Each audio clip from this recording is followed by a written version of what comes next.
No, no, no, no, no, no. Hold on, hold on.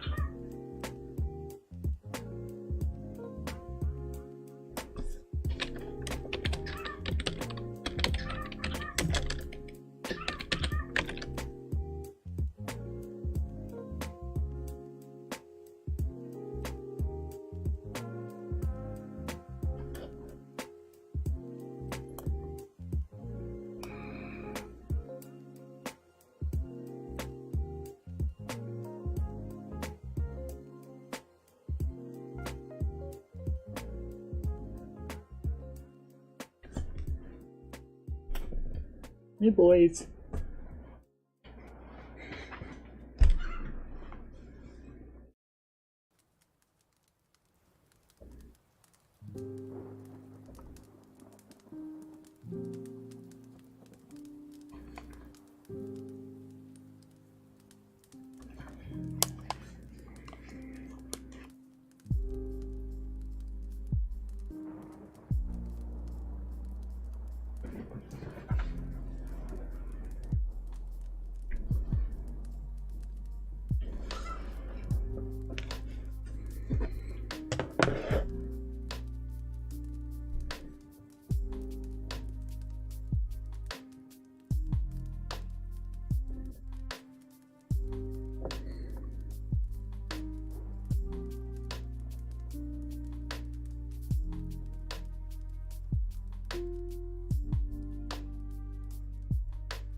Okay. Lovely evening, lovely evening. It's great to be here tonight. Super grateful and excited to be doing some art tonight. And so is Lars. Lars is so happy to be with us. Let's transition so you can actually see what's going on. I'll get out of studio mode because we're taking it easy today. Taking it easy. Oh my goodness. Hi. Hey. Lovely. He'll peter out in just a couple minutes. Beauty. All right. Oh man, I just see that my little call to action box is empty. That's okay. That's where we're at.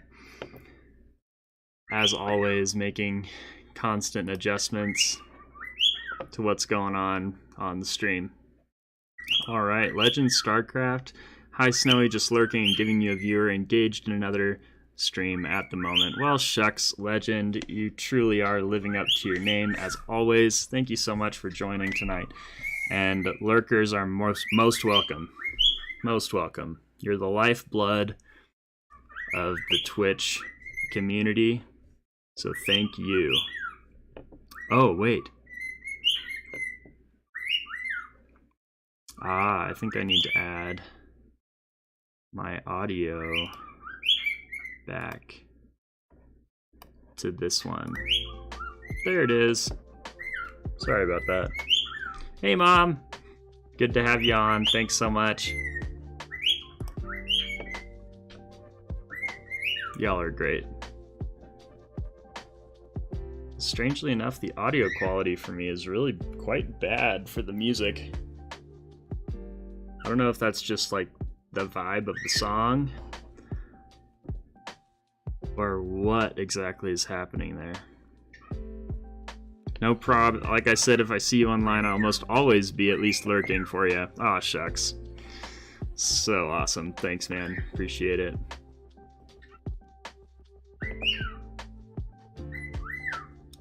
I'm almost wondering,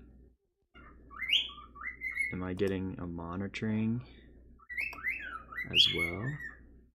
No. No, definitely not.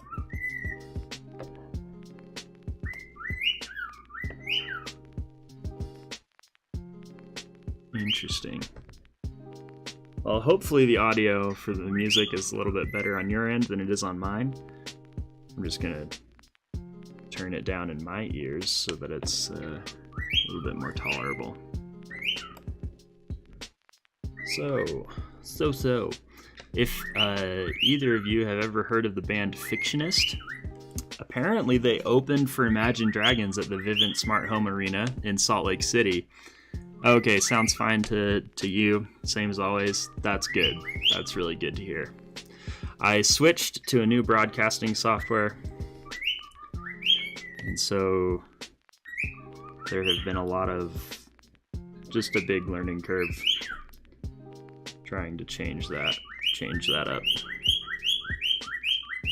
Mars is very excited this evening. About what? I just have no idea.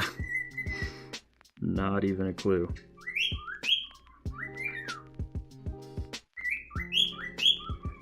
Anyways, I had the pleasure of having dinner with the drummer of the Fictionist tonight. So that was pretty cool. I know a famous person. He's a music producer, and he's a member of my local church congregation. So, who knew? Who knew? I would never have known. I'm just gonna accept that this line is gonna be bad. Yeah. This is just the warm-up after all. It's been a few days. I haven't been able to do much drawing this week, much to my consternation. And I am doing my best to think of ways to reprioritize my time so that I can actually be doing what I care most about. Okay. I'm also remembering what my technique is for holding the Apple Pencil here. Been trying all sorts of new things in that area as well. Whoa.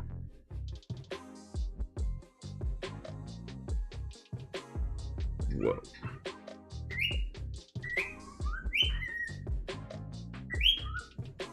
Mom, how are you doing? That's pretty funny. Did that... My mom, makes Dammit dolls, and they're pretty hilarious. And I guess somebody sent you a completely torn apart Dammit doll. Like, I want to hear the story behind that. What happened? Because it's pretty hilarious. Definitely not a everyday thing.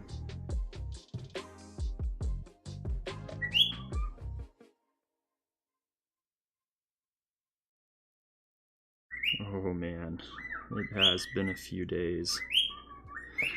Yeah, I don't know the story, only that she needs a new one.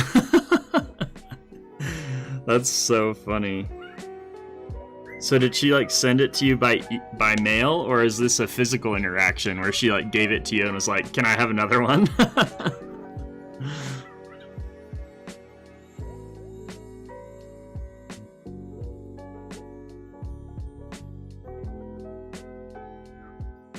Her mom sent me the photo. That is so awesome. I love it.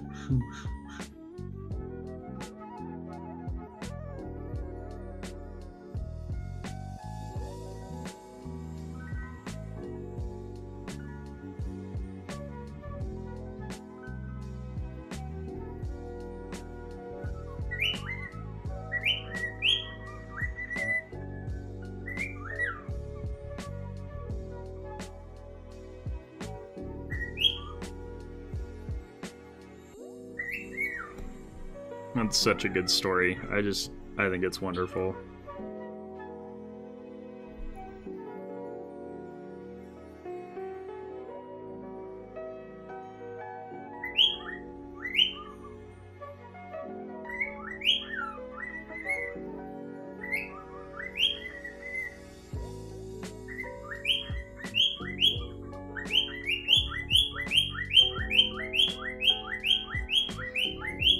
Yeah, it's the way they're supposed to be used. That's exactly right.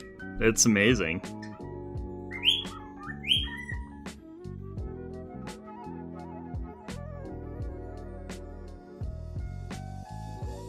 I love it.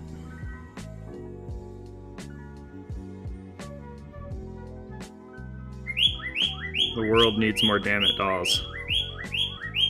That's what we learned from that photo.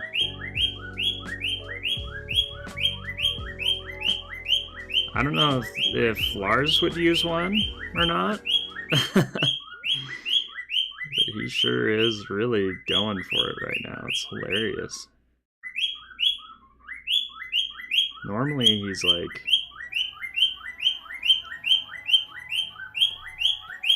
like I don't know what the stimulus is right now.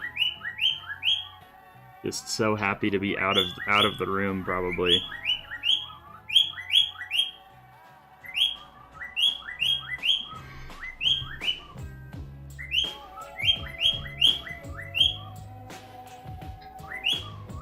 Oh man.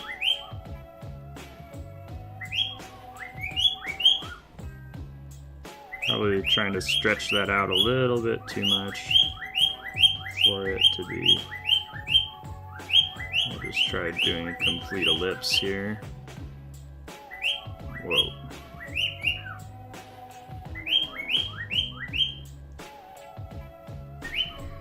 And then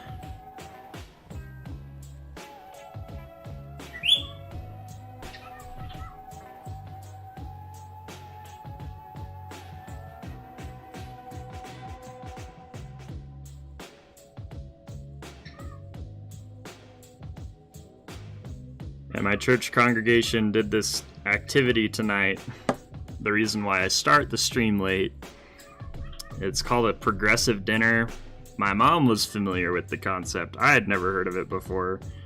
Basically, you just go around and different people host different parts of the meal. And so you get to just meet a bunch of people and eat good food and hopefully have a good time.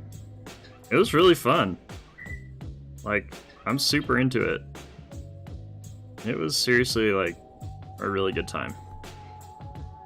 There are lots of really cool, really interesting people in our area, and I'm just stoked that I got to get to know some of them better. And get this. So this is really cool, actually. This is very exciting on my part. There's a guy in we call it a ward, in our ward.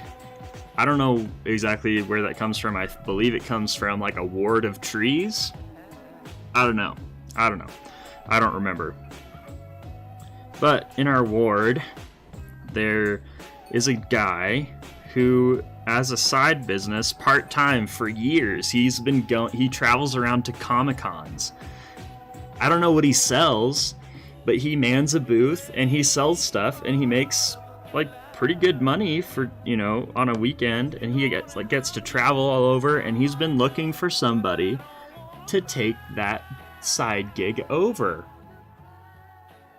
Shoot dang, we might be having some streams in Chicago, in Vancouver. I don't know. I know, how cool is that?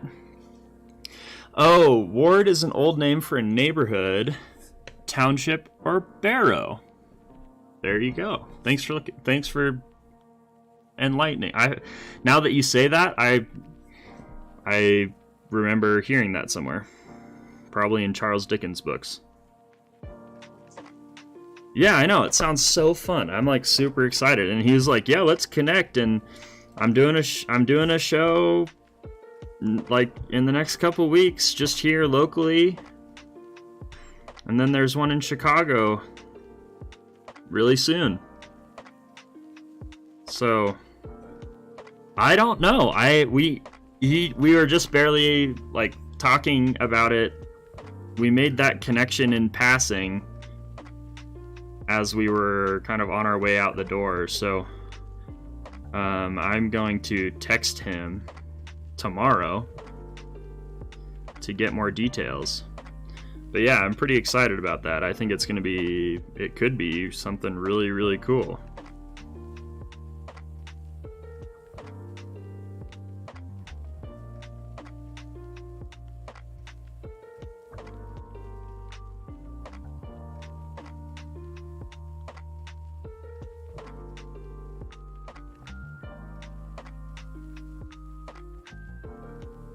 Oh man.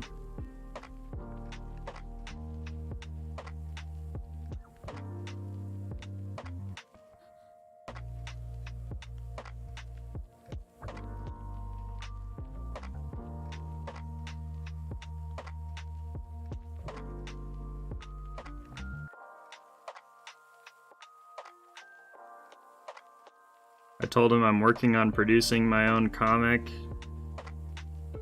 And he was like, yeah, like, you can set up, right next to, man, that's my second booth. Frick, it's like, just being able to, yeah, glad Lars finally settled down. Me too. Where did he go? Oh. We have a little tree for him that he really loves hanging out on. Because he can't fly, he really likes being up high. I think it makes him feel like a real bird. It's a very, very important thing to him. And so we have this tree, and then we have a rope that twirls around the trunk of the tree down to the ground that he can climb up to get up there. And so he just peters up and down that rope all the time, gets some food on the ground, goes back up. He might resume tweeting, I don't know.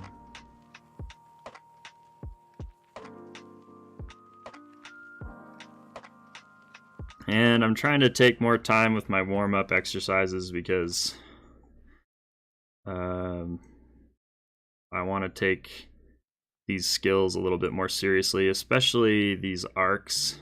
I've just been recognizing like my arcs are a little bit of a struggle. And I really want to put more energy into making these basic marks really solid.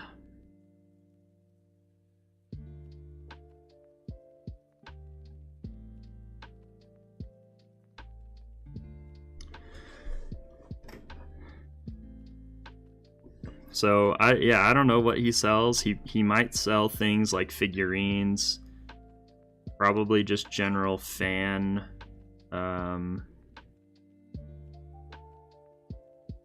merchandise type stuff. There are a lot of booths that are just like figurines and merch for popular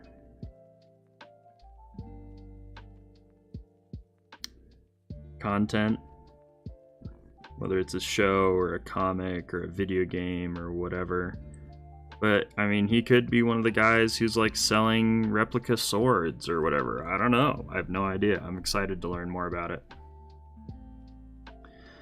But yeah, it's like freak, you know, I'm going around, travel to Comic-Cons, just putting my Twitch handle out there on a table, whether or not it's related. You know, it's not related to anything I'd be selling or, you know, doing at all. But like, heck, are you kidding me? The exposure. It's like, ooh, this might be a god thing. This might be a god thing.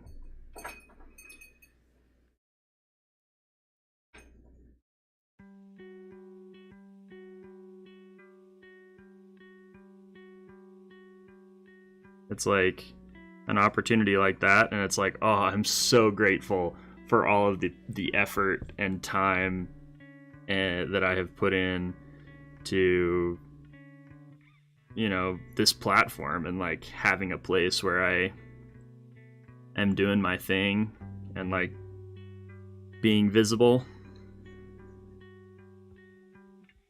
Because then random shiz like that happens, and it's like I'm prepared to capitalize on it and make it work for me.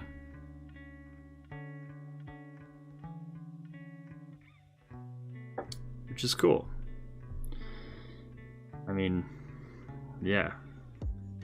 There's the only way to go is up, right? Try some bigger ones up here. It's definitely weird doing circles with this. So I'm holding the pencil like this, and then I don't know how to, like this, whoop, and drawing my circles like that. It's kind of different. Oh, let's do a Dixper drop. So here's how it works. Dixper is a new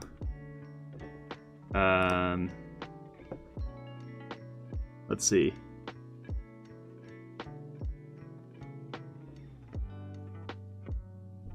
Ooh. Choose game capture. Apparently I have to set something up which I didn't have to do with my Streamlabs. So we'll do this really quick because I think this will be worth it. Game capture. Check. Now what? Dixper just chatting. Okay.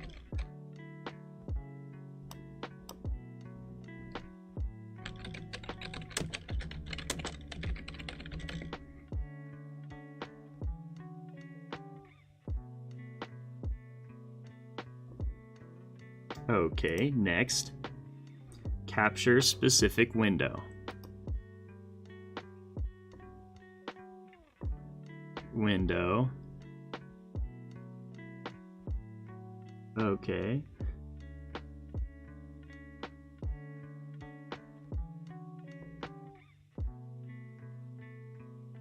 Window Dixper engine.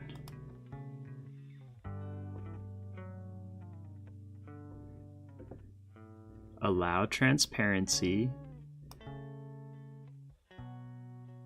capture cursor, capture third-party overlays. Okay. Match title. Okay. Finish. Okay. Wow. Wow. Okay. Cool. Okay. Let's create a drop. We're going to create a drop. This will make 3... I'm not sure if this is going to drop a number of skills or crates. So, a crate, holding a pencil that way looks hard.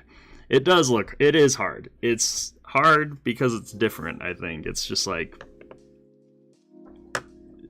yeah, it's tricky.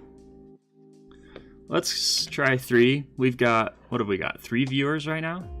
Yeah, we have 3 viewers. We'll make 3 drops. And we're gonna generate a link. I'm gonna copy that link and then, oh, no way. Oh, that's so nice. On Streamlabs, it didn't post that automatically. That is really nice.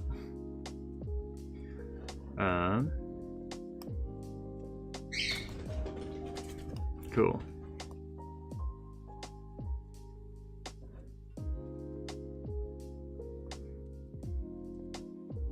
Okay. All right.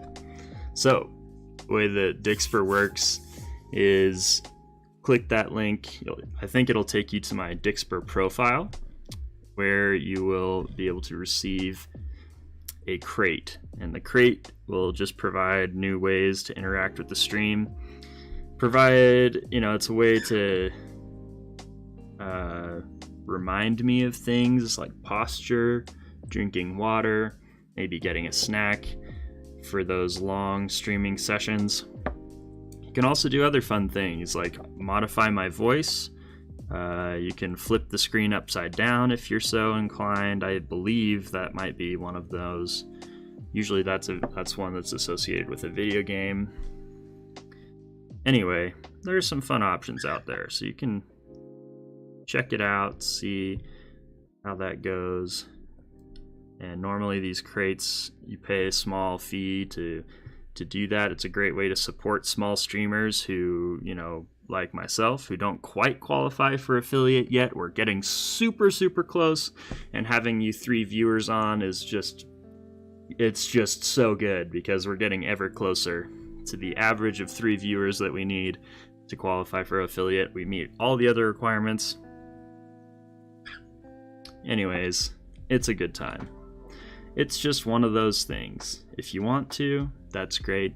If not, no worries, not a problem. And then we're gonna do some gestures. So actually, let me look.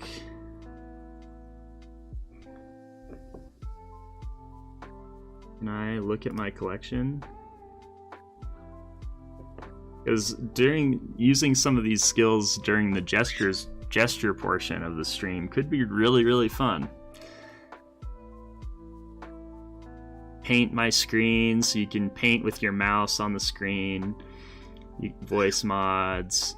You can make my keyboard into an instrument and I can play stuff. Video effects, more voice effects, lots of video effects. You can start a poll. You can ask me to sing, apparently. That one scares me a little bit. Snow effect, night vision effect, cop voice, show a nice starry sky, bring Hawaiian vibes to the stream. There's all kinds of things on here. Maybe I'll make some specific skills for gesture drawing where you can flip the reference upside down or something like that. That would be pretty cool. But anyways, let's get back to what we're really here for, doing art.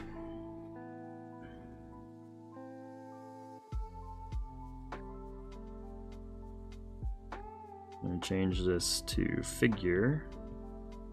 Last time with the gestures, we made a breakthrough. We made a breakthrough. It's pretty kind of a big deal. Finally, I started drawing each limb, each component of the figure separately as its own form, as its own mass. As you can see, this highlighted blue figure was an aha moment for me, where we're using these directional triangles for the legs, and then a mass for the rib cage and a mass for the hips. And I just felt like very confident in how that, happened. And it gives me a really solid way to look and say, this is how my proportions for sure can change. For some reason, it's easier for me to see it in that, in the way that is drawn. It's sort of more piecemeal like that. So I'm excited to keep building on what we learned last time.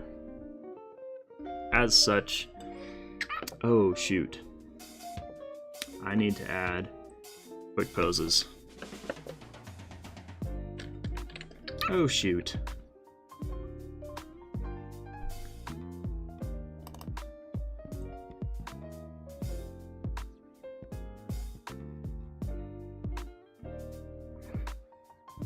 I'll do that really quick. Add a window capture.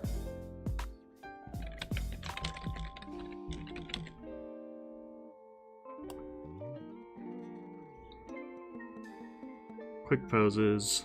Hello. There it is. I'm gonna put it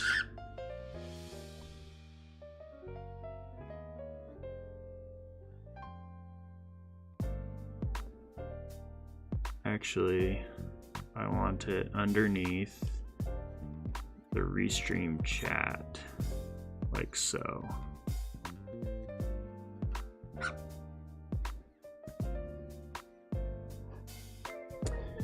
And I'm gonna go to my chat settings, briefly change those so that you can see what is happening with that reference image. Actually, yeah, that's what I'm gonna do.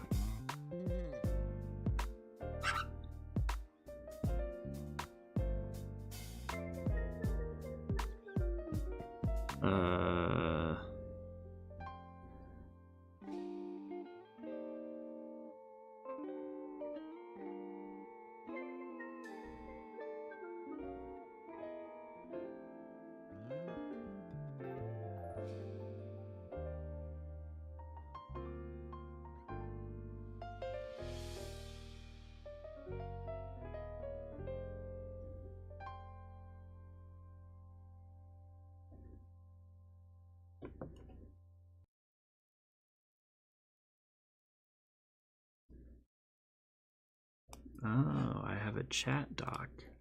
Wow, this is so cool. Already, this new software is a million times better. Whoa. Oh, I love it. The Starry Night effect. I love it. Thank you so much. You shine like a star. So awesome. Thanks, Mom. You're the best.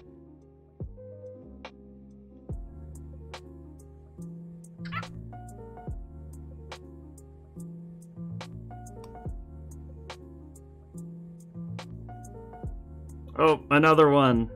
Oh no, not another one. I'm just seeing it on the monitor. That's crazy. It shows up on my full computer monitor. Such a cool program. Oh my gosh, flowers. That's so fun. Man, that is wild. How do they do that? That's so cool. That is so cool. Chat background. Scale.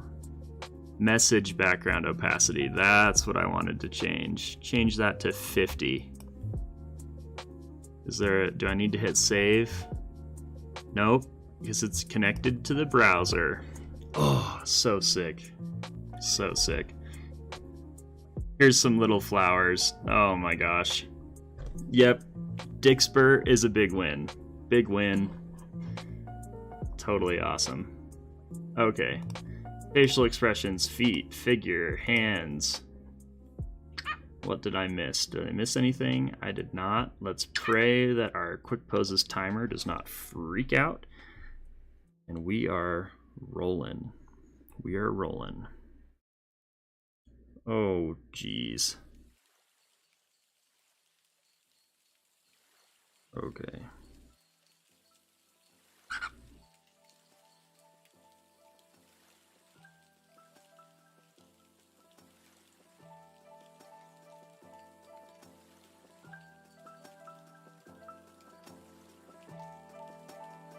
Oh boy.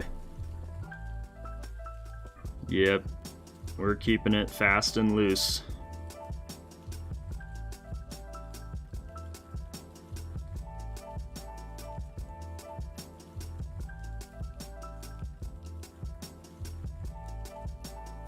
Fast and loose. Oh boy.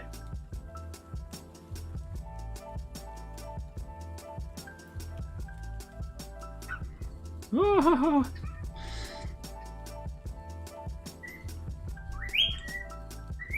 All right.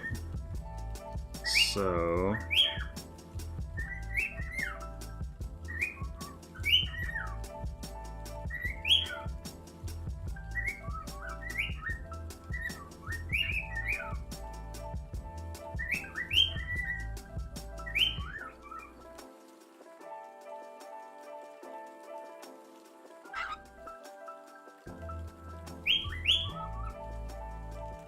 yeah.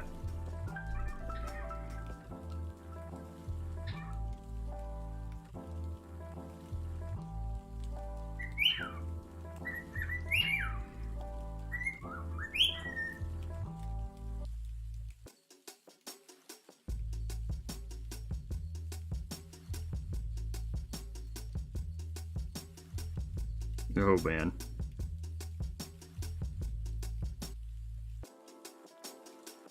Oh boy.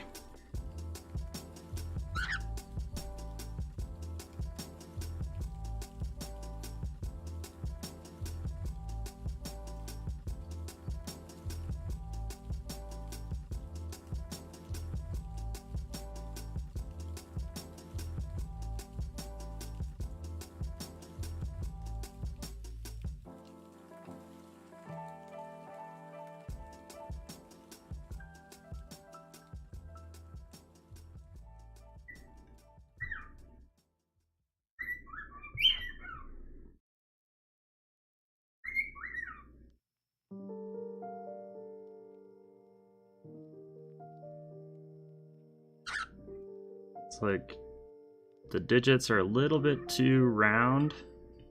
A little too fat, I think. But like in terms of like overall shape, there's some big improvements happening here. Overall shape, proportions. These are the things that I am looking at.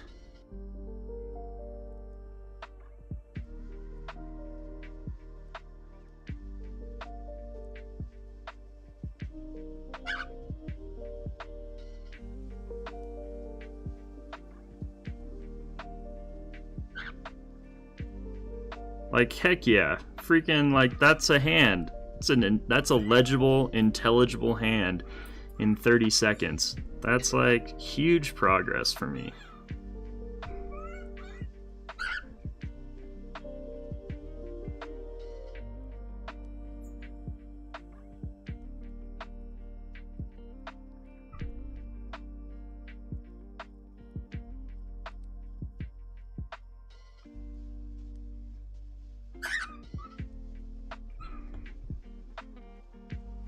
Oh, there we go.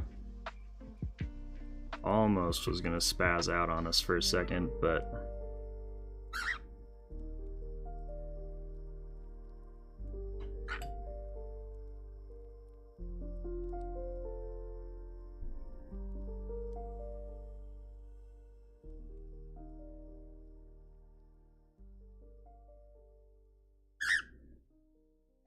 Oh man.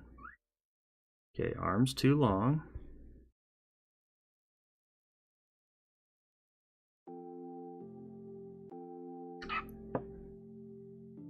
I tried to use the walkie-talkie too, but don't know how. Was I able to talk to you? It changed your audio to sounding like a... Yeah, I think any of the audio mods are just gonna change my voice. Thanks for having fun with that, Mom. That's pretty fun. I appreciate it, because it also helps me to be like, oh, do I want to do this?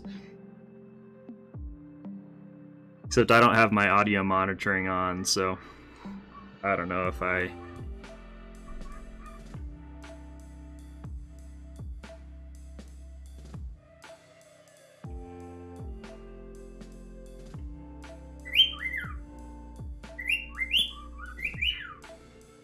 Oh, this is a hard one. Holy cow. You kidding me? What the freak? Holy cow, that's tough.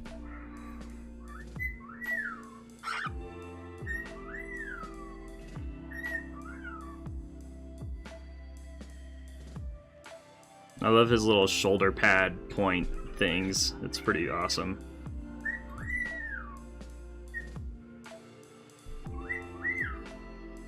This is also really good for my symmetry. Symmetry is hard.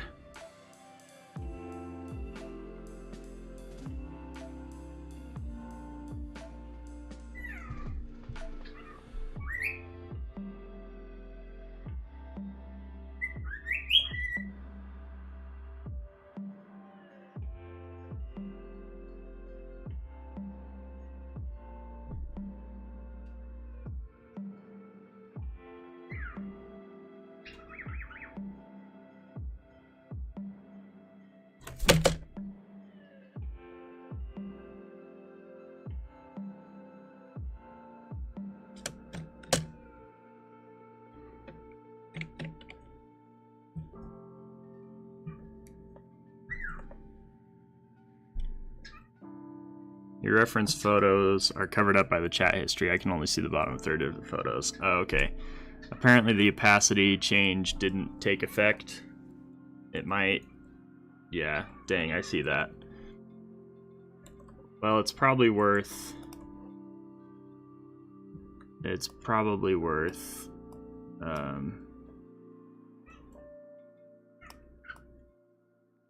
moving that up over the chat for now while we're doing it. Thanks for letting me know.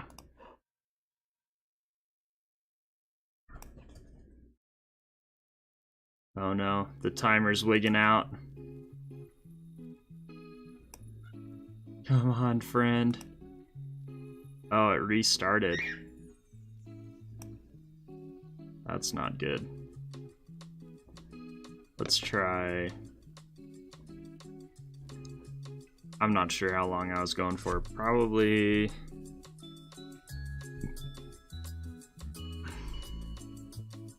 close to 10 minutes.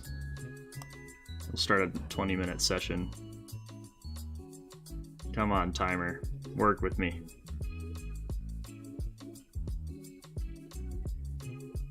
Oh, this is brutal. Already on number 3. Yeah, that's not really gonna work.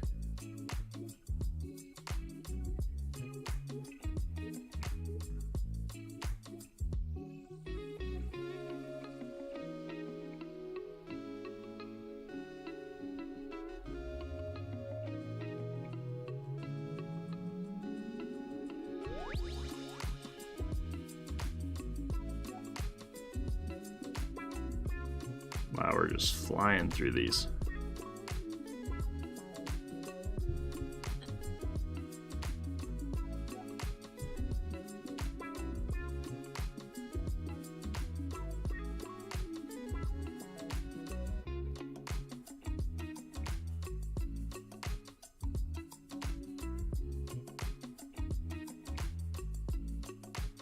Oh my gosh, so many tiny little things happening here. Oh, that's a cute little foot. Look at that cute little foot.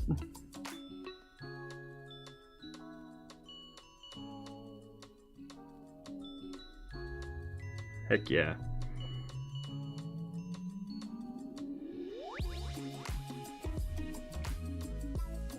Okay, this is not really working very well. It's still only on number 3, and we've cycled through like a whole bunch of them. And it's not letting me pause. Shucks. We'll move on. Kind of a bummer. Hopefully, there is a lot going on this computer right now, so just pushed it barely over the edge. Just barely. Kind of a bummer. Okay.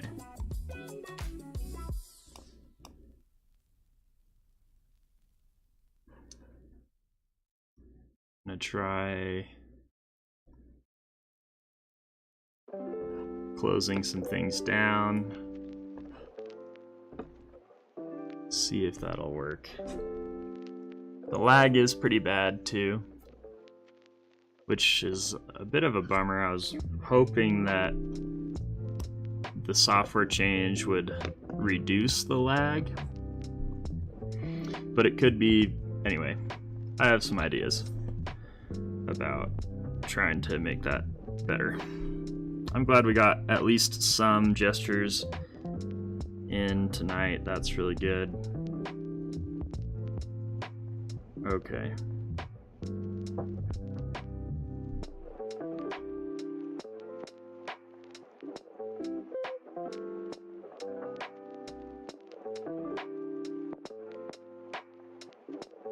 Okay, so these are the panels.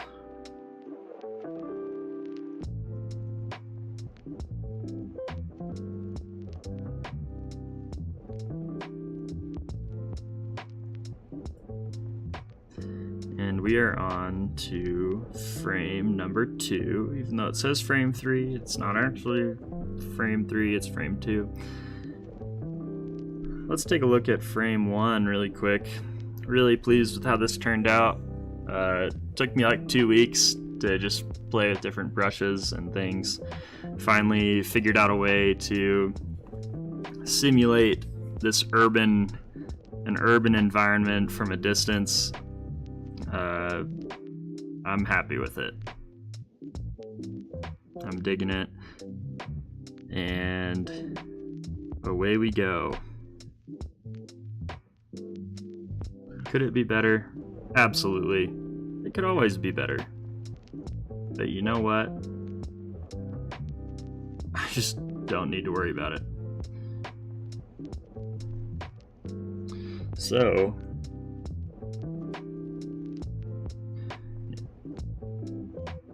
in this picture, in the first panel, we're facing west. And then in the second panel, we are flipping the camera around facing towards the east.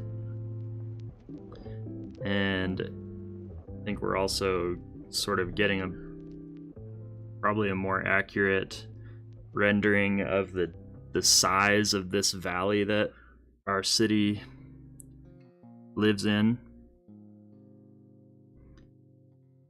because it's pretty huge. And so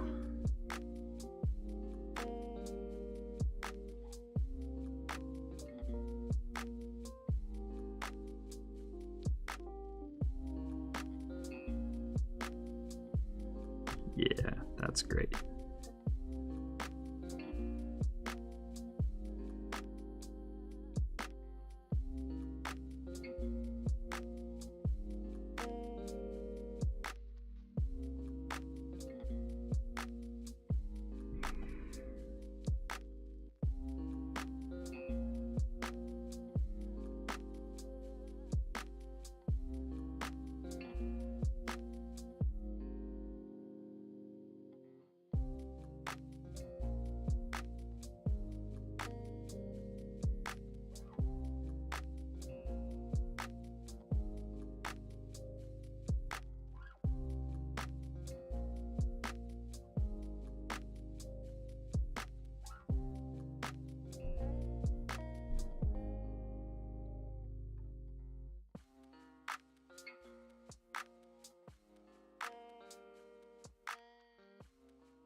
And then this big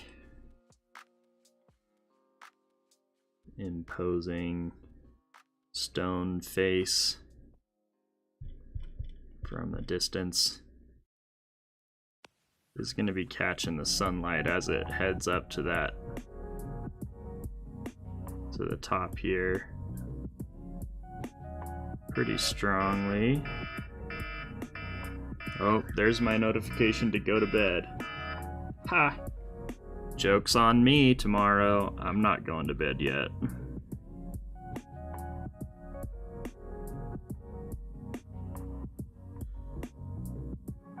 I have a Saturday work training. Hooray!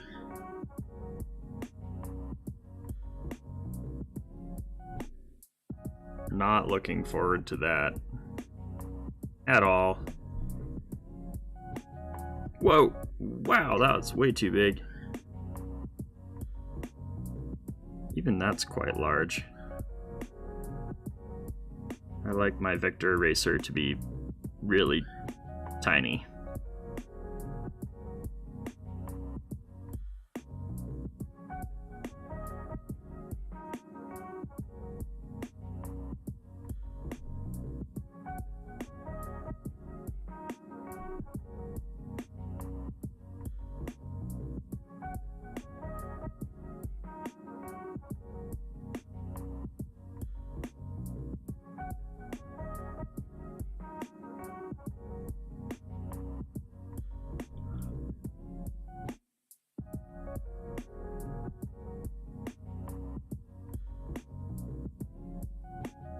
Just try and clean up and connect some of these edges down here so that it's a little bit more intelligible what's happening.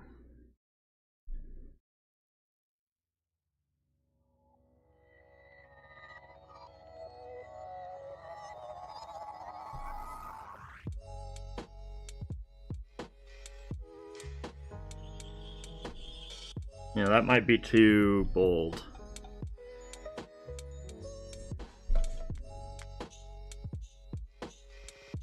No, that's fine. Bold is good. Bold is fine. I might just have to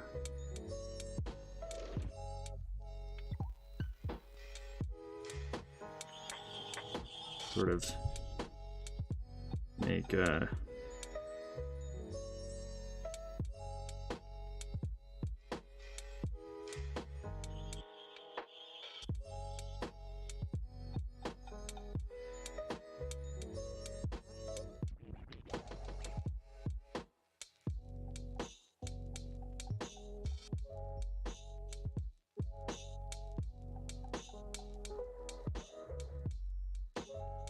kind of like the snow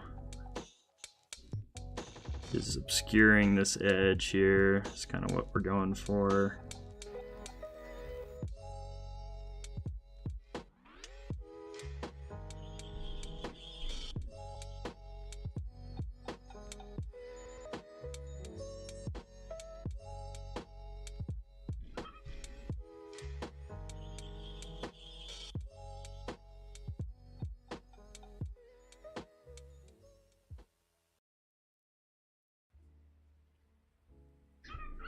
So one of the techniques that I learned in a class I took last year, the course was entitled Dynamic Sketching, and it's just so much good stuff. So much good stuff to be learned. But one of the things was that we use detail to lead the eye through the image.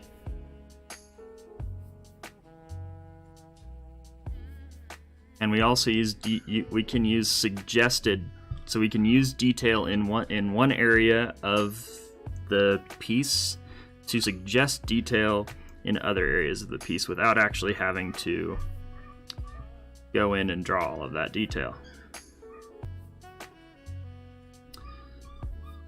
So that's kind of what we're doing here. we have these big, bold, very strong values, and we want to temper that by indicating similar levels of detail, sort of going out, maybe adding, you know, some other outcroppings here.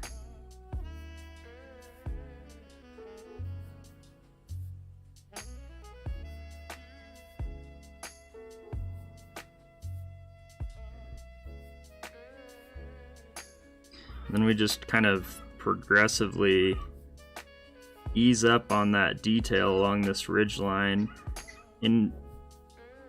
as we move away from areas of the image that are less important. So the main focus of the image are these two landmarks in the distance, because they help orient us based on the panel that we are just coming from, panel number 1. So those are important because they help the viewer, hopefully the idea is they help the viewer make sense of what's happening. It's like, oh, I'm kind of picking up where I'm at in this planet on this second image.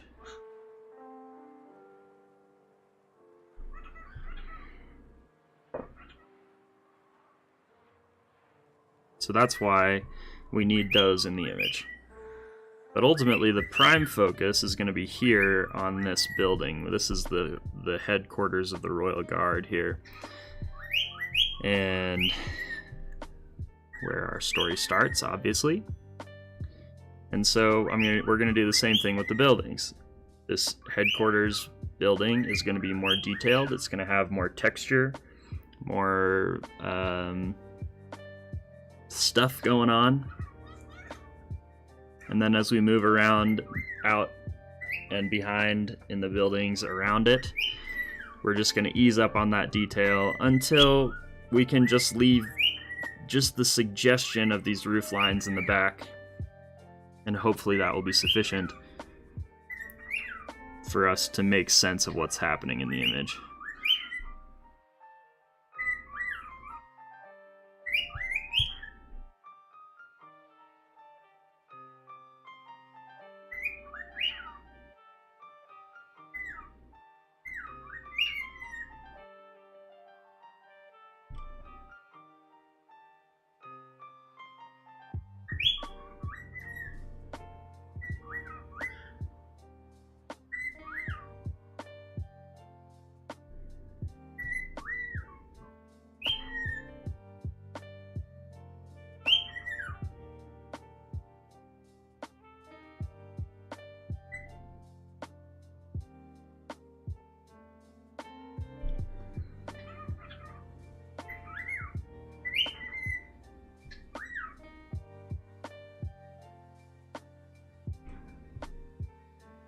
And I love using this brush.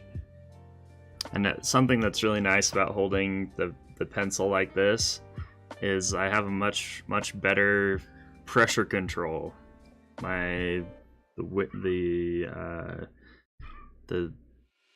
It's much easier to slowly apply pressure so that I get a nicer sort of increase and decrease back down, a nice taper in my application of pressure, which for what's happening in this image is very, very important.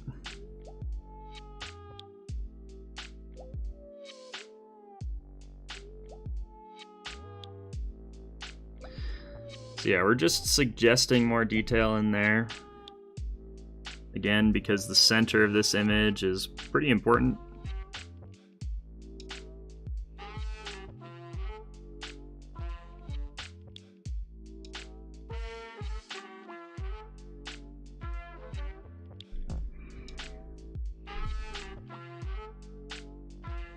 Except I have to remind myself to be using my thumb to apply the pressure instead of my index finger, which is where, for whatever reason, that's where naturally kind of what my body wants to do.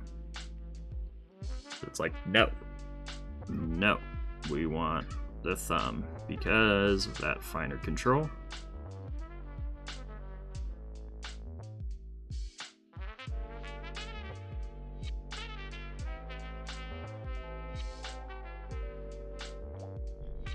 And this is kind of I don't know, a phase in the art that is, I think I usually have a hard time with because it's very detail oriented. It's, I guess, not very detail oriented. It's just more detail oriented than I'm like used to being in general in life.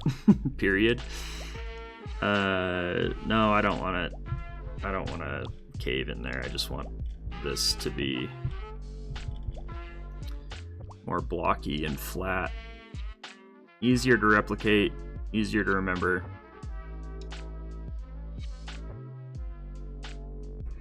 And from this distance just makes more sense. Visually makes more sense.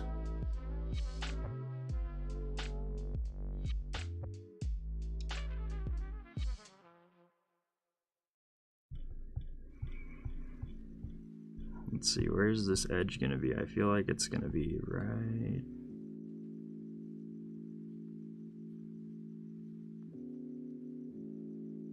Yeah.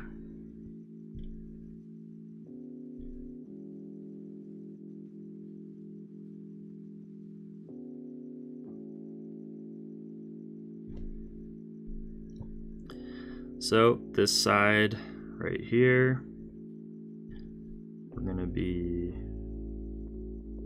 using variable pressure to get lots of like little white spaces, but we're also going to indicate just this very strong, bold value. But it is right in the sun right now, so we don't need to fill it all the way in, because there's going to be highlights all over this thing.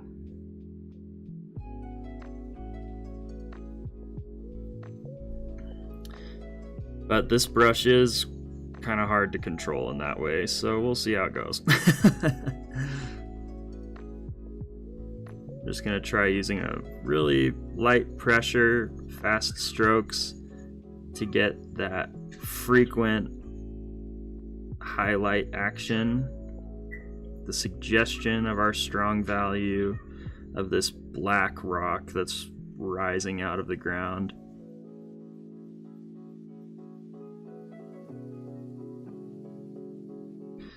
And then once this, so when the stroke changes after periodically, it's like the lines just like kind of spaz out. What's happening is I'm taking the pencil off of the screen, and then this is a vector line, and so there's a lot of computer processing that happens with vector lines because of the way that those are processed by the computer. I don't know how else to say it. So that's what's happening there. It looks one way while my pencil is on the screen, and then it adjusts because it's validating kind of all of the paths that the tip of the pen made on the screen, and adjusting because it makes mathematical equations for every line, which is kind of wild to me. It's like, holy cow. And so I think that's another reason why I really like working with vector lines, is because there's just this element of like, it just does its own thing. Kind of helps me like let go of control a little bit of what's happening. And then up top we have kind of we have these like just a cornice of snow.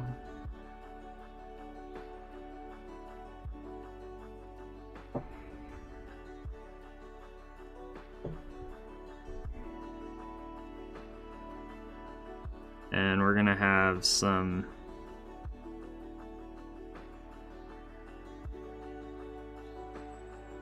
And that's just gonna kind of... It's not gonna, you know, stay everywhere up there. It's not necessarily a flat surface. But we do want to imply that there's like some snow up there, some snow-capped action. And then leave a big... We'll do some stronger lines too here, especially towards the bottom.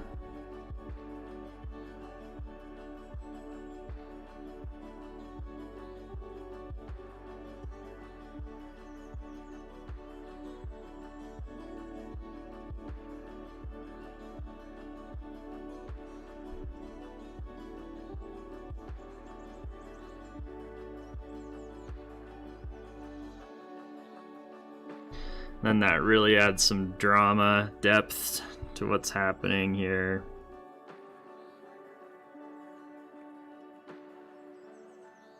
And we might need to...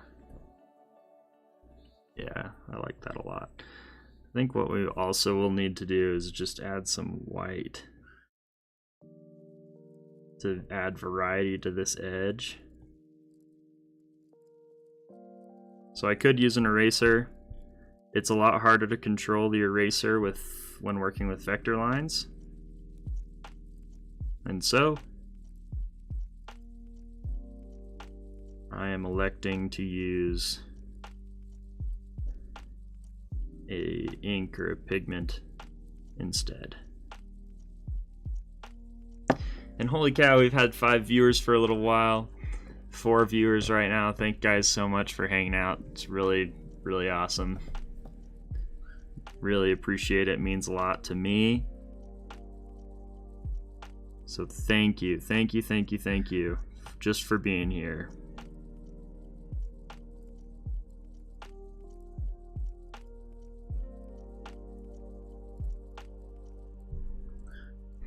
So now we have some more interesting lines to work with. We'll go back to our black, back to black, and sort of clean up some of this stuff that's going on.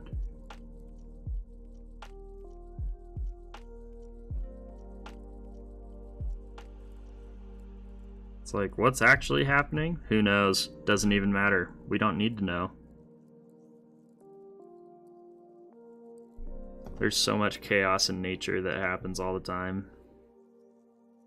And one of my biggest struggles as an artist is replicating the chaos. It's like, you know, there's my mentor would always say, like, he always calls me out for my spacing between elements. He's like, it's all the same.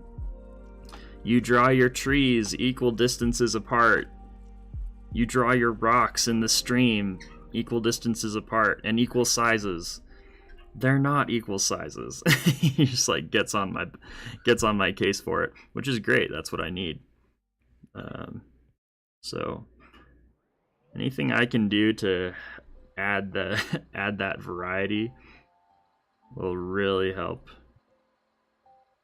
this seem more realistic. I mean, you know, this wall on the side is also going to be pretty full on, like, hit with light, but I want to give enough contrast between the two that you can tell what's going on. You know what I'm saying? I'm going to do the same thing. I'm going to do really light brushes. And this is just in Clip Studio Paint. This is the India Ink brush pen. Found, I think originally it's found under the painting group. I've changed some things around, so probably can't quite tell that. I can't tell you where to find it in your thing, but it's a good one. I think it's one of my favorites. to work with for sure.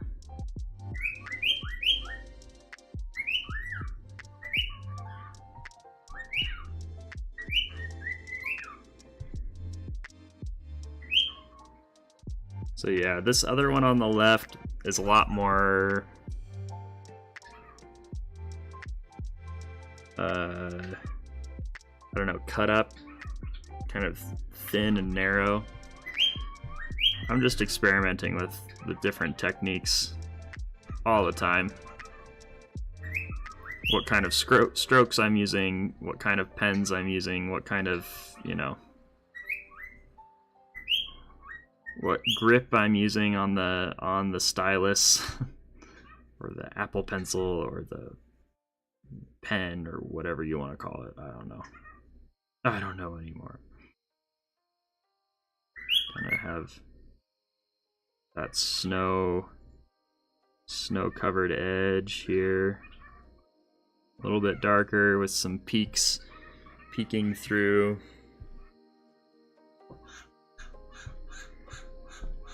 You know, it might be worth it to just really loosen up some of what's going on in this side.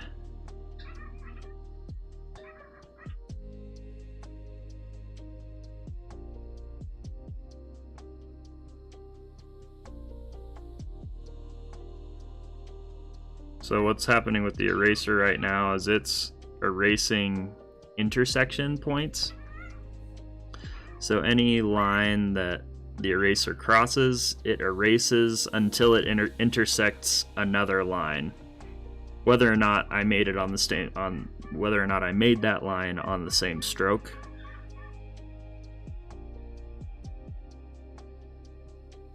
So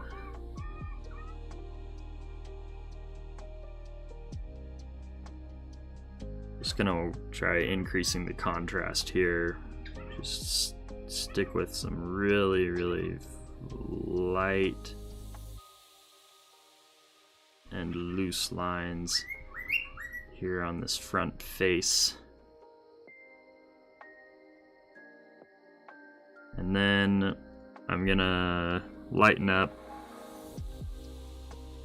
our other side because it is also in the sun. That's gonna, yeah, that actually, shoot, I like that. I think that gives kind of a cool effect. Some just general highlight action happening there. Totally. And it's a small panel. I probably don't need to be spending as much time as I am on these little details. Because, you know, you're looking at it for 5 seconds. Like, it's really not a huge deal.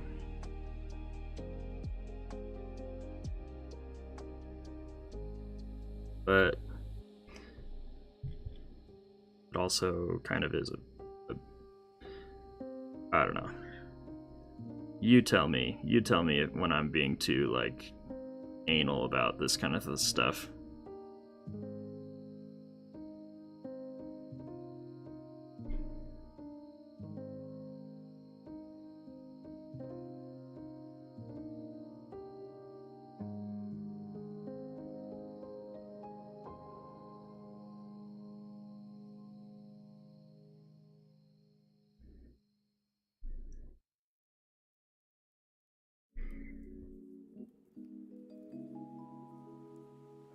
Okay, and then over here we have a pretty sheer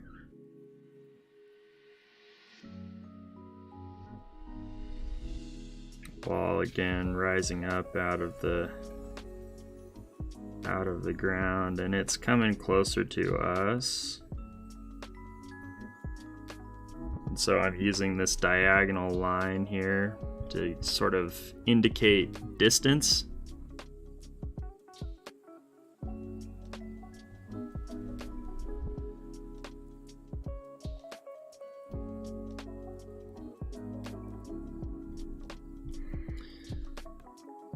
That was just kind of to get my bearings and then try and come in with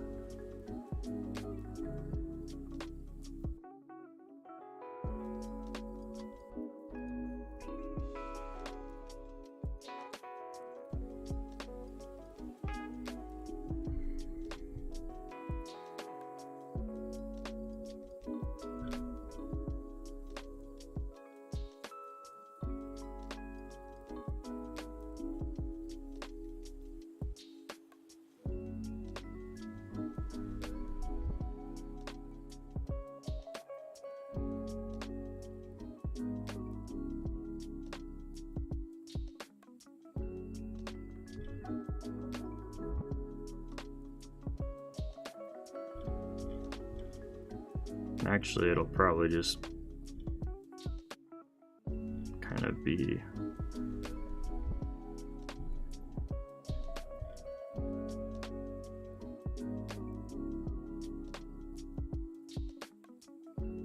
going off in a direction like so, maybe? We'll see. We'll see how it goes. Not loving that as much. There we go.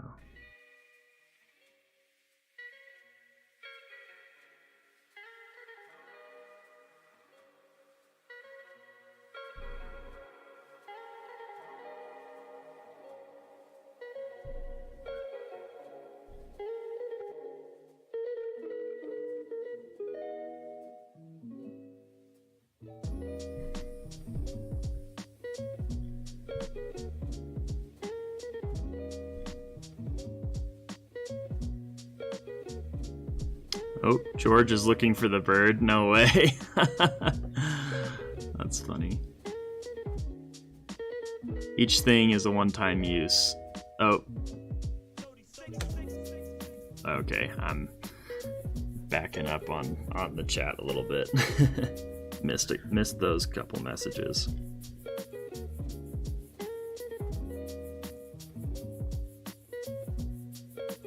From a while ago.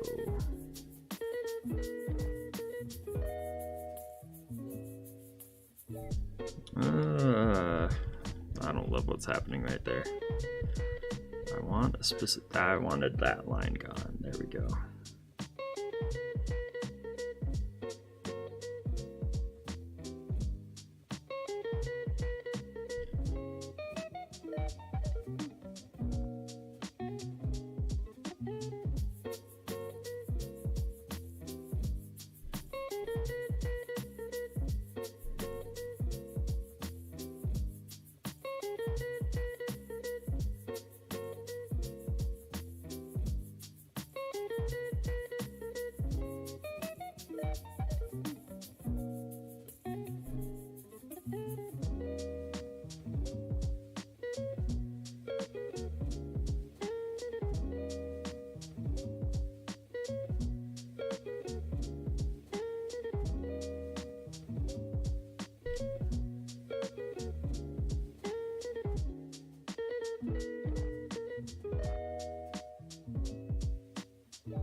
I think it's also fun to see how the shape of the brush tip and going in different directions changes.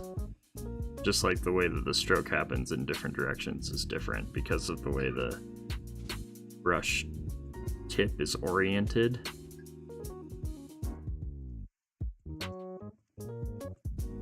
It's just cool. cool to see that kind of stuff to me. Actually, it might be as simple as just changing the direction of the line here to sort of indicate that change in material as this hard stone meets the softer ground. Trying to use, and I do like, one of the reasons why I like using a strong tapered brush is because I don't have to change brushes a lot to get a variety of effects. And one of the things I really am wanting to go for is just simplicity in my creative process. It's like, I don't want to be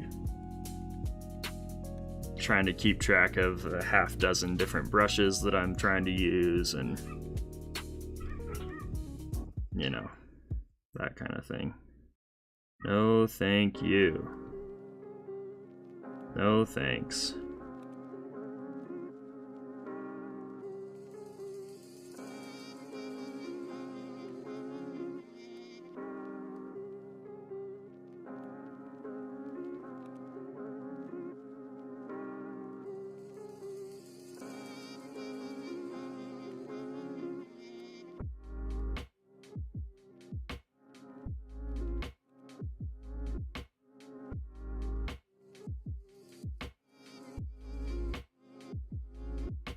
Remember to turn my thumb so that it's pressing into the screen instead of sideways, where I don't have nearly as much control over the pressure. But even so, it's quite unwieldy controlling the weight of each line. It's pretty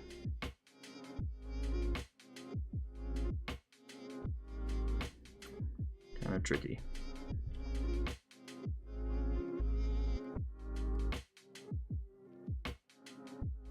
So again, I'm just trying to suggest these details. I'm spending too much time on the details for a panel of this size. But I'm okay with that. I'm having fun. I'm practicing new techniques. Try not to take things too seriously tonight. That is a very bad habit of mine.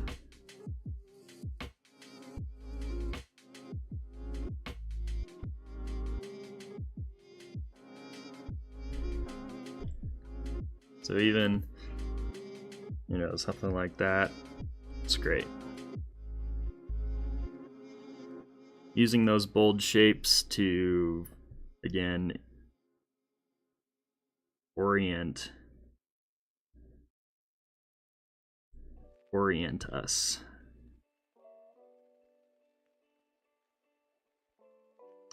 Now I will change shapes because I really want to make this line between the natural and the infrastructure very clear. And was I just using the direct draw? What weight was these? These lines are tiny. Yep, I sure was.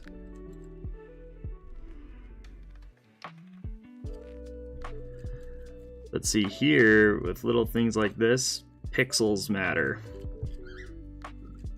Excuse me, my goodness. So, see, that really cleared up that edge between the natural and the man-made. That's all we're going for. Okay, enough working away on the background. Let's turn our attention to the foreground. ultimately the goal here is to get is production speed. So really streamlining everything. I'm just not really in a position to be trying to do that right now. I don't feel like I'm just wanting to experiment, get comfortable with just finding what I like, what I don't like in terms of level of detail. It's also important for me right now, especially when I don't have as much time to be working on art, to be putting time into things that make me feel good about myself as an artist. There's a certain balance of like, oh, do I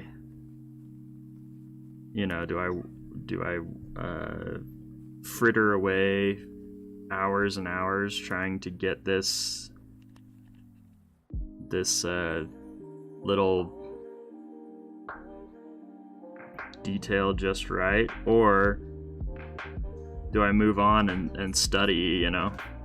Do I spend more time doing gestures and reference studies?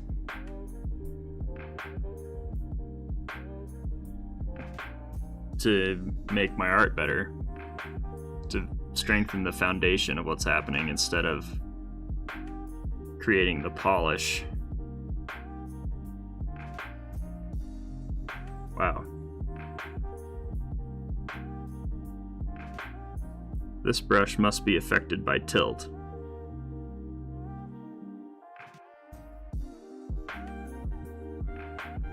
Oh, that's right.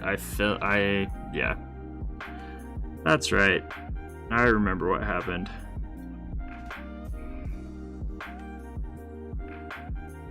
There's an image overlaid over top of that, so that's why the line was not... It's like, why is this looking so strange? That's why.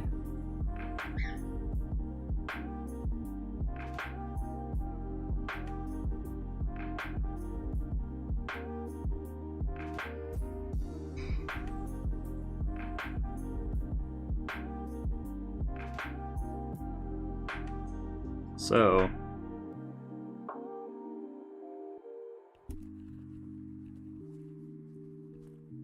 I need some water. Got about 20 minutes left before the scheduled end of the stream. We'll see how I'm feeling. No, I need to be done when I said I was going to be done because I have work tomorrow. Hooray.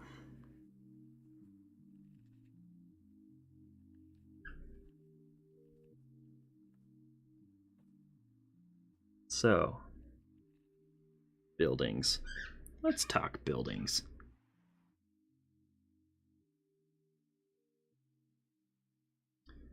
I think, because one of the ideas here is that this city that we are in is constructed out of this rare mineral that is thrusting itself out of the earth so dramatically in this particular geographic area. And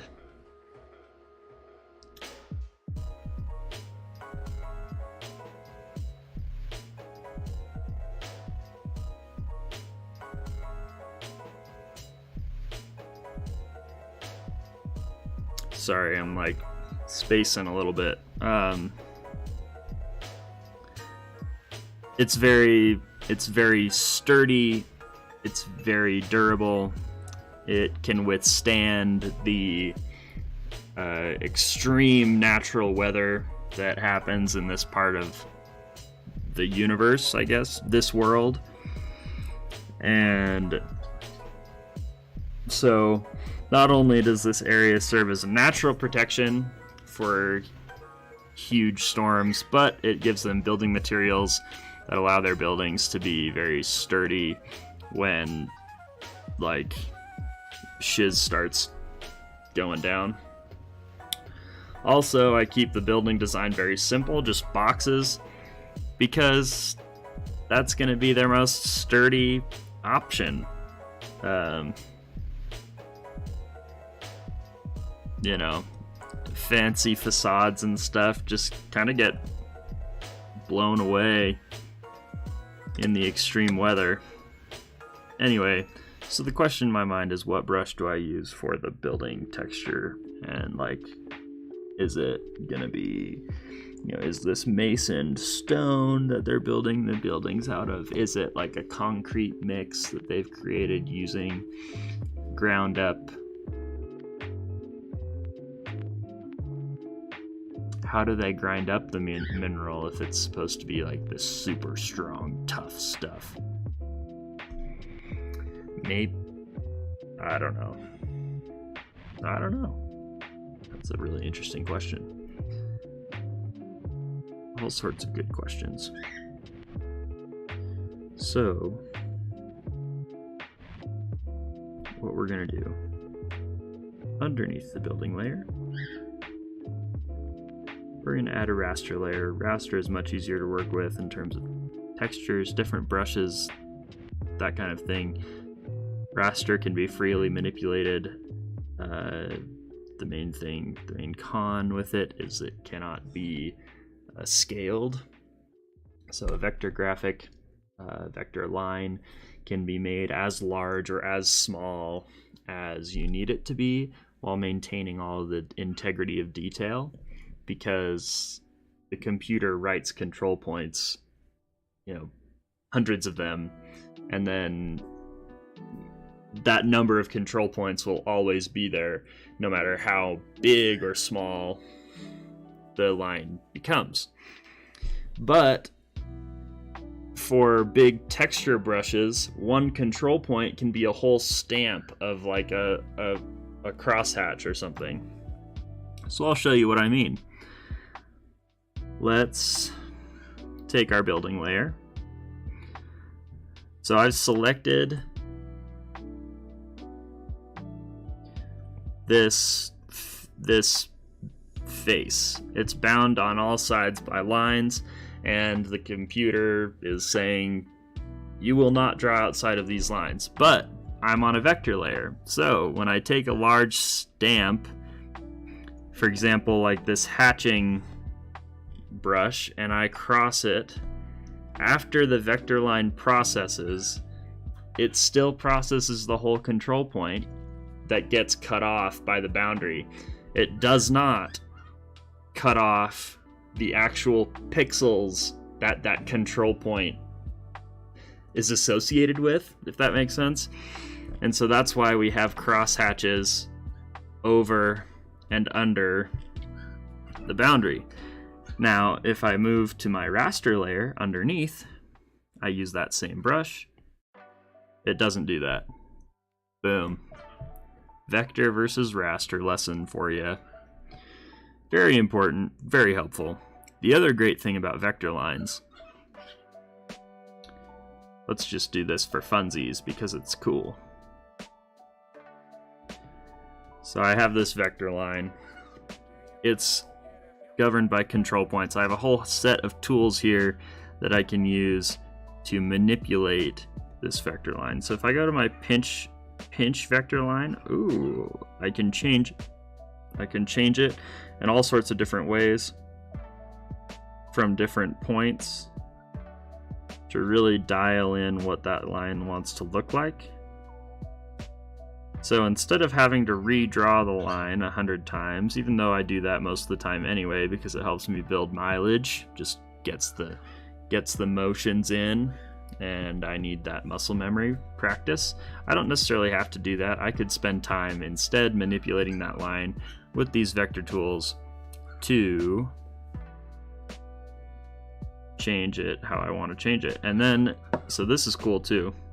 You can also change the width of the vector line. So here I just, instead of redrawing the line a lot and like, oh man, I wish my pressure control isn't fine enough, I can go in, boop, boop, boop, boop, boop, boop. Okay, I want that tapered. I want this tapered better. Right there, boop, boop, boop, boop. Cool stuff. Gonna undo all of that. And you can thicken it. You can thicken the line as you want. You can even redraw the vector line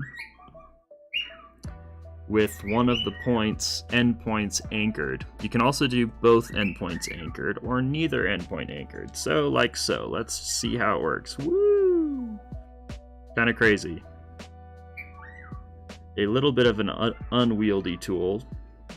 I don't use it very often. But in certain situations, it can be very helpful. Let's anchor both endpoints and see what happens then. Beauty. See, by using that redrawing, I get a much cleaner result. And then if we unanchor both endpoints, it kind of gets crazy. And we're back. Okay, so we are going back down to our raster layer. Cool, wish I had that for painting the rooms in my house. That would be really cool. Not gonna lie, that would be really, really cool. How many rooms have you painted? How far into that project have you gotten? That's a big one.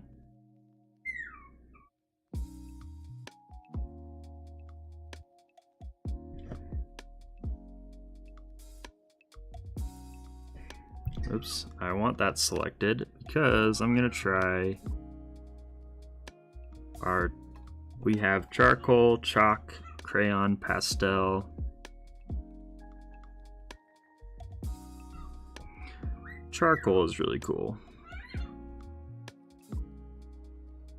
So here's the other conundrum. This is all monochrome.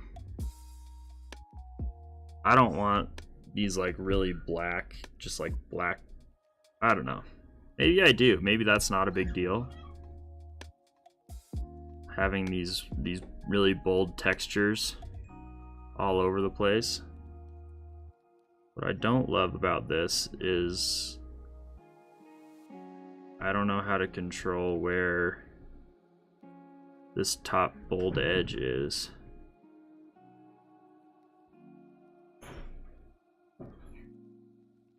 Let's try the chalk brush, see if that will do more of what I'm looking for. Working on the guest room all week. Closet took 2 evenings. Oh geez. Closets are hard. There are a lot of little corners and stuff. I feel that. Painted the ceiling and the soffits last night. Walls are tomorrow. Wow. That's amazing. Good work.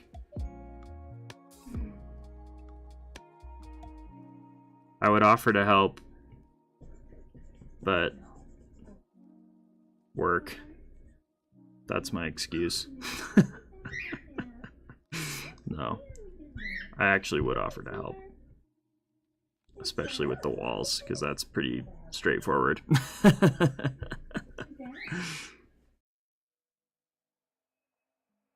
I'm not sure if I'm digging that very much. See, yeah. I really like that. I really like that pastel texture.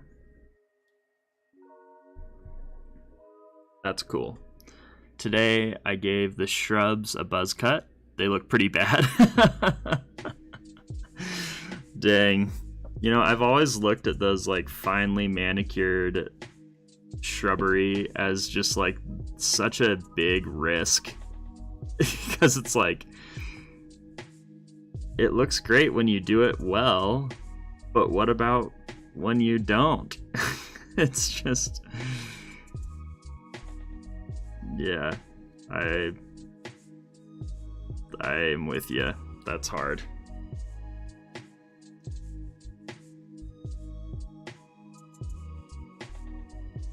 Yeah, I like the look of the finer texture. I also really like this brush because it's the pressure response is nice in terms of like making it darker or lighter or whatever. What I don't love,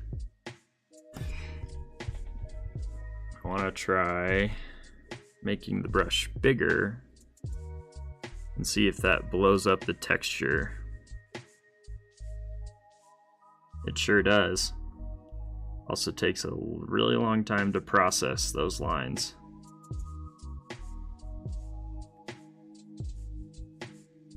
That could actually be pretty cool too, though.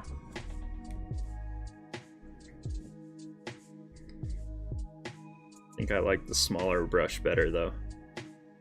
What material is the building in your panel made of? I'm thinking concrete.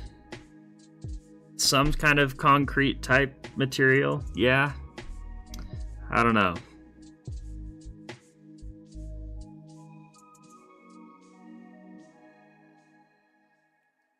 This would be a pretty rough concrete, but that would make sense, you know, if this mineral that they're using to produce the concrete is as hard to work with as kind of it's functionally supposed to be, it would make sense that the concrete would be really rough, kind of a rough cut look.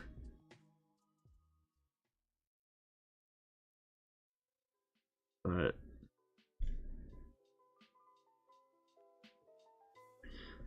oh, I don't know. I don't know.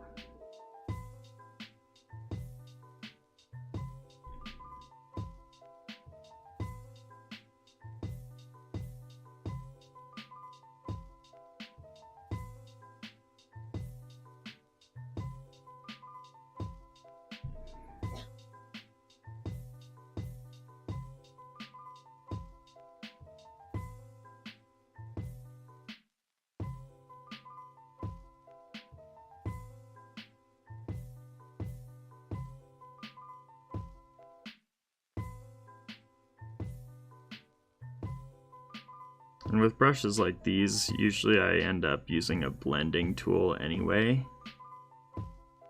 And so the texture, it really comes down to what blending tool I'm using and not what brush I apply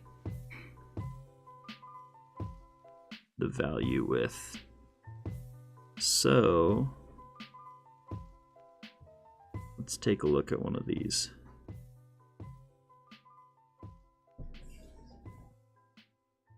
Too small, too small.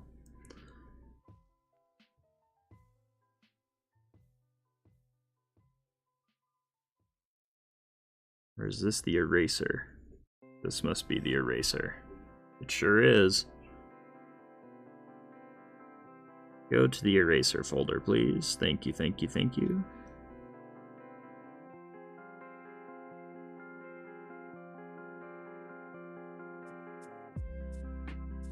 There's our blender.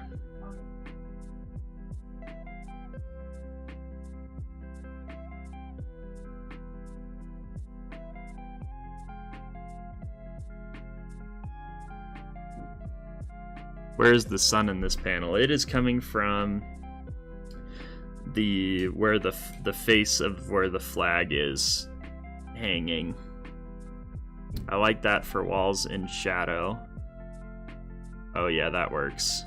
Works. Okay. Solid. Except, definitely want the boundaries still selected.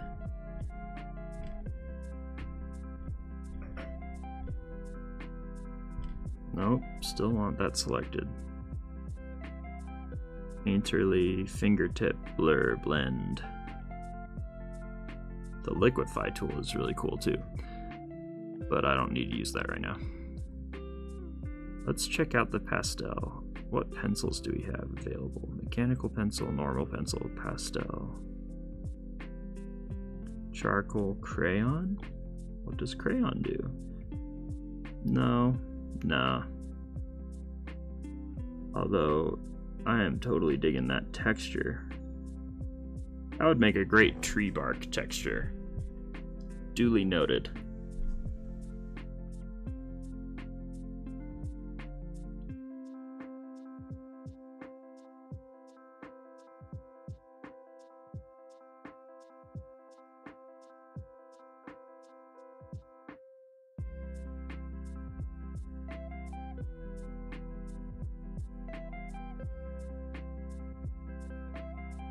just gonna send it with that, see how it goes. Stop.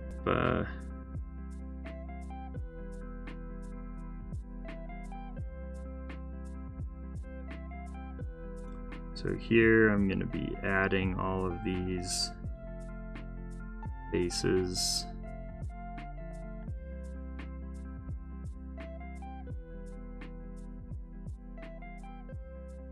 I am going to come back to our building.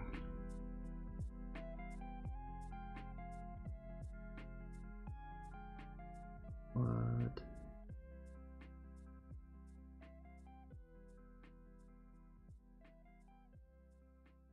Straight line, direct draw.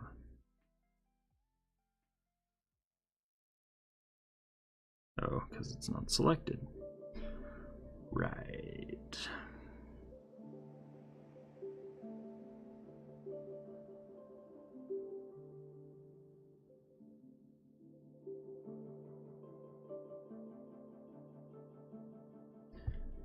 Don't want little edges.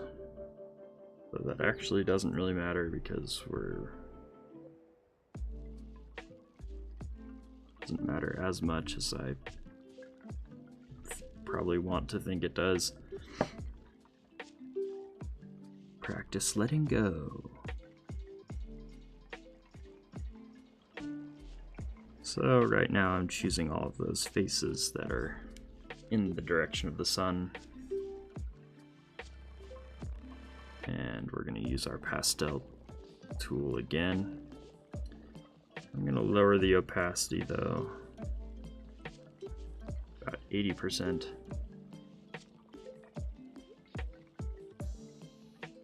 And I'm going to start from the top. Oh, I'm on the vector layer. Did you see that? Go back down to our raster layer so that it actually cuts off.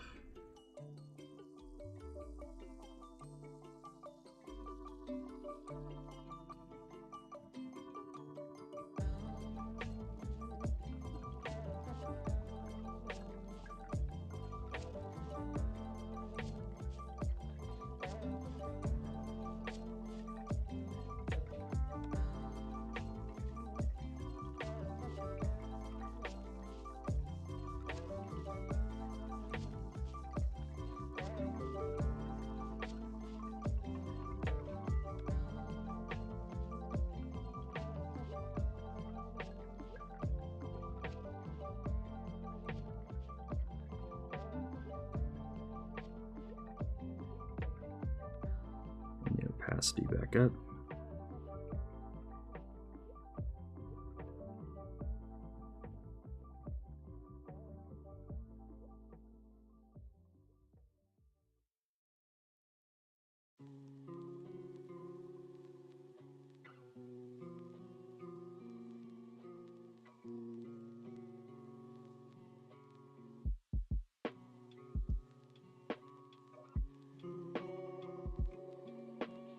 I'm going to come back to these, darken those a little bit, just a touch, because I'm not sure if I can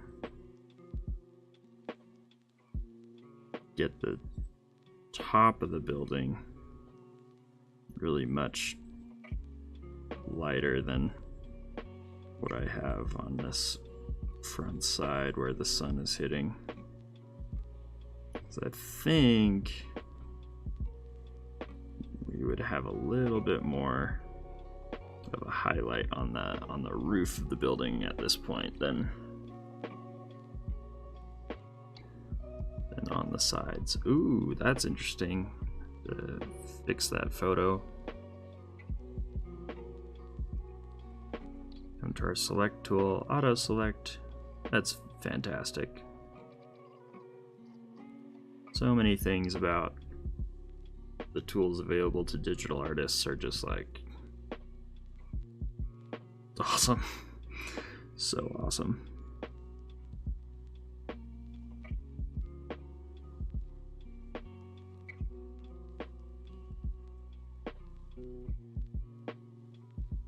just enough to suggest that texture. Too stark, too obvious. Too much of a difference, probably. Let's darken that up still a little bit. I mean, I'm applying barely any pressure here, just hardly any pressure at all. Oh, and that's 11 o'clock. I need to go to bed.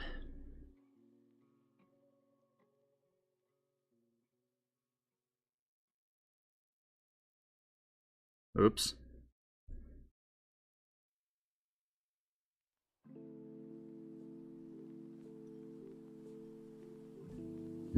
Excuse me. Whoa.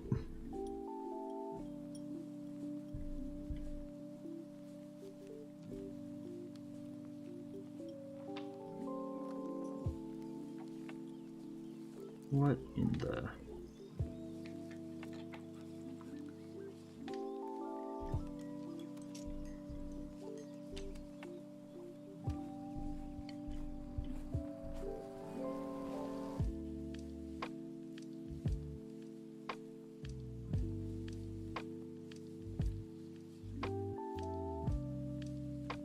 Why did it change frames?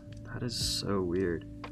Oh, because it added it to the other layer of that fill. Weird. I don't know how to fix that necessarily. It's kind of a tricky, sneaky little thing. Want that quite dark because of the cast shadow from...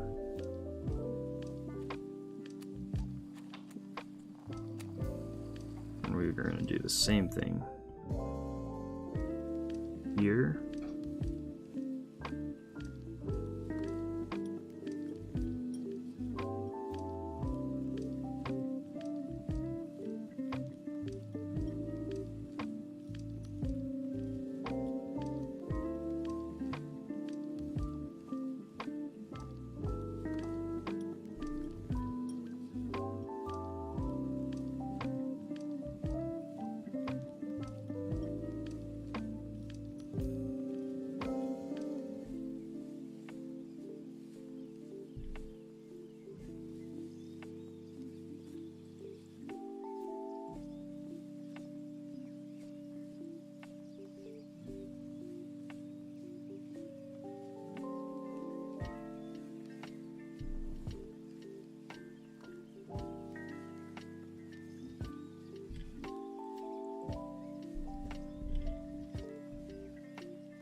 Cool. I like it. I think it's good enough. We might, with some of the other buildings, we might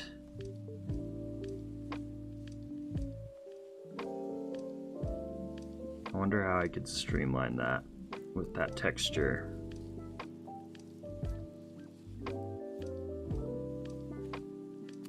Anyway, we'll work that out later. Cool stream tonight. I learned a lot. Thanks! Yeah, I tried to be more vocal about what's going on in my head. Why I'm making the decisions I'm making. So hopefully that was good. I think it was. Let's save these files and then we are gonna go to bed. I hope you are too. Unless it's morning where you are.